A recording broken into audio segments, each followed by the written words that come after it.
Nametraka fitoriana tato amin'ny parquet ny fitsarana ambaratonga voalohany eto Antananarivo izahay androany 7 Jona 2024.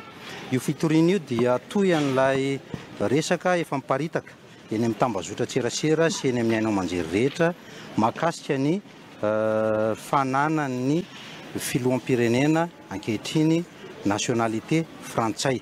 Na ny marimarina kokoa ny tsy fananan'ny filoham-pirenena ankehitriny nationalité malagasy intsony satria aminay dia lasa osoka zany ilay certificat de nationalité malagasy narotsaka rehefa nanao dossier hirotsaka filoham-pirenena tamin'ny taona 2024 Andriamatoa Andrinirina Rajoelina.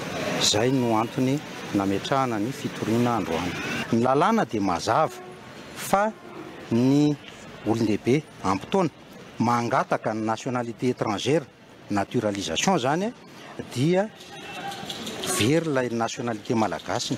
Zay ny article 42 perd fa tsy hoe perdra.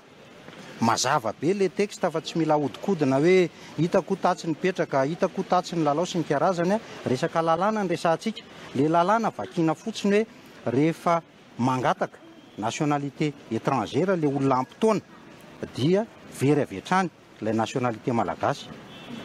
Tsy mila interprétation alavitra io fa ny ankoatran'izay tsy marina.